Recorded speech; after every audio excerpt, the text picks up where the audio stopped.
दीदी चलो वरना वो चली जाएगी। अवंतिका ने इतनी टेंशन भरी आवाज में ये बात बोली कि किरण एकदम से चौंक गई और उसने पूछा, कौन चली जाएगी? अरे बस। ये सुनकर किरण हंसने लगी और कहा, तूने तो ऐसे बोला कि मुझे लगा कोई और भी जाने वाली है हमारे साथ। अरे तू टेंशन मत ले, बस हमें छोड़ के कहीं नहीं जाएगी। जैसे कई लोगों को होता है, अवंतिका को भी बस के सफर से बहुत डर लगता था। उसे बस में बैठने के बाद उल्टी जैसा महसूस होता और उसका सर भी दुखता। पर इससे भी ज्यादा डर उसे इस बात का होता कि कहीं बस छूट ना जाए। हमेशा बस में बैठने से पहले उसे एंजाइटी होती और एक अजीब सा डर उसके मन में पैदा हो जाता। अवंतिका जब कॉलेज में गई तब उसे अपने घर से दूर रहना पड़ा। उसके घर और कॉलेज दोनों अलग अलग शहर में थे और उनके बीच का सफर उसे हमेशा बस से करना पड़ता। धीरे धीरे उसे बस की आदत हो गई। अब उसे उल्टियां और चक्कर आने बंद हो गए, पर बस छूट जाने का डर उसके दिल से नहीं गया। महाशिवरात्रि का दिन था और अगले दिन अवंतिका का कॉलेज शुरू होने वाला था। उसकी रात की बस थी। शाम को अवंतिका पैकिंग कर रही थी। 1 घंटे बाद उसकी बस थी और उसके पेट में तितलियां आनी शुरू हो चुकी थी। उसके पेट की ये तितलियां एक्साइटमेंट वाली नहीं बल्कि एंजाइटी वाली थी। उसे बस पकड़ने कभी बस स्टैंड नहीं जाना पड़ता था। उसके घर के पास में ही एक छोटा सा बस स्टॉप था जहां बस रुकती और वहीं से वो हमेशा बस पकड़ती।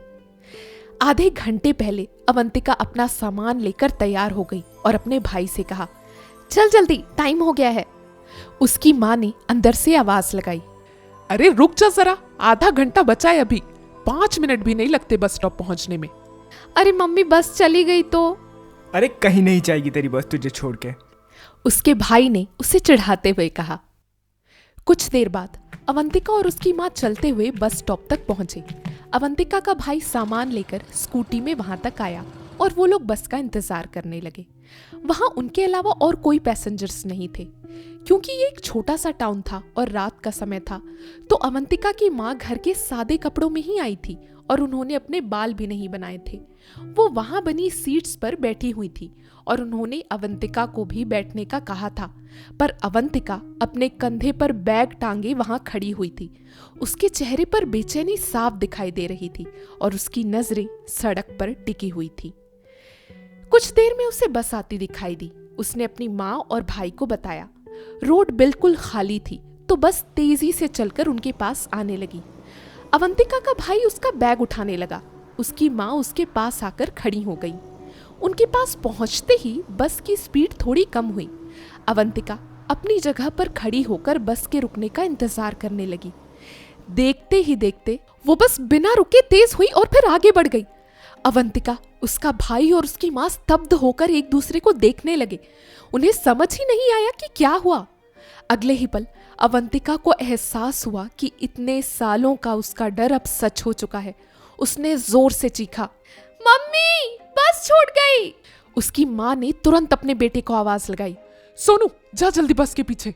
उसके भाई ने तुरंत अपनी स्कूटी स्टार्ट की और बस के पीछे भागा। लगभग 5 मिनट के अंदर वो वापस आया और निराशा भरी आवाज में कहा, माँ मैं बस को नहीं पकड़ पाया, वो बहुत स्पीड से निकल गई। अवंतिका ने गुस्से में दहाड़ा, तू पागल है क्या? बिना बस को रोके वापस कैसे आया? अकल नहीं है तुझ में? मम्मी अब क्या करेंगे? ये कहते ही अवंतिका की आंखों में आंसू उतर आए। तभी अचानक एक लड़का बाइक चलाता हुआ उनके पास पहुंचा और पूछा, आंटी कोई परेशानी है क्या? हाँ हमारी बस छूट गई है। आंटी ज्यादा दूर नहीं गई होगी, आइए मैं आपको छोड़ देता हूँ। अवंतिका की माँ ने खुद को ऊपर से नीचे तक देखा। वो इस हालत में नहीं थी कि कहीं जा सकें, पर वो इतनी रात को एक अनजान लड़के के भरोसे अपनी बेटी को छोड़ भी नहीं सकती थी। वो तुरंत उस लड़के की बाइक पर बैठी और अपने बच्चों को पीछे आने का कह वहां से निकल गई। अवंतिका भी अपने भाई के साथ स्कूटी पर उनके पीछे निकल गई। लगभग आधे घंटे बाद 30 किलोमीटर का सफर करके वो लोग दूसरे शहर पहुंचे। अवंतिका इतनी ज्यादा टेंशन में थी कि ये 30 मिनट कब निकले उसे पता ही नहीं चला। वहां पहुंचते ही उसने देखा कि बस वहां खड़ी हुई थी। वो लड़का भी साइड में अपनी बाइक पर बैठा हुआ था। उसकी नजरें अपनी माँ को ढूंढने लगी और तभी बस के अंदर से उसे अपनी माँ के चिल्लाने की आवाज सुनाई दी, नहीं, आप ये बताइए कि सामने पैसेंजर्स देख के आप बस कैसे निकाल सकते हैं? अरे मैडम, मैं आपको बोल तो चुका हूँ, आप लोगों ने हाथ नहीं दिखाया तो मैंने बस भी नहीं रोकी।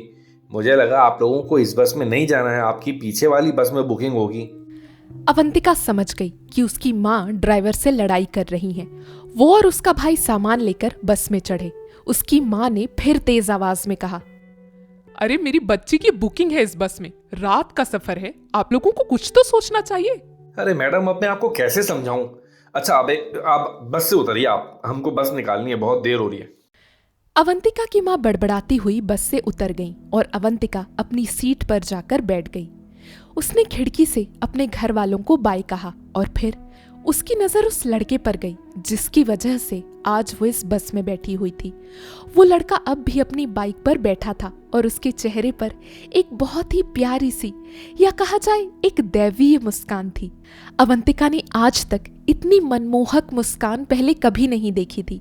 अवंतिका को कोरियन ड्रामास देखना बहुत पसंद था, जिसमें से गॉब्लिन उसके पसंदीदा कोरियन ड्रामास में से एक था।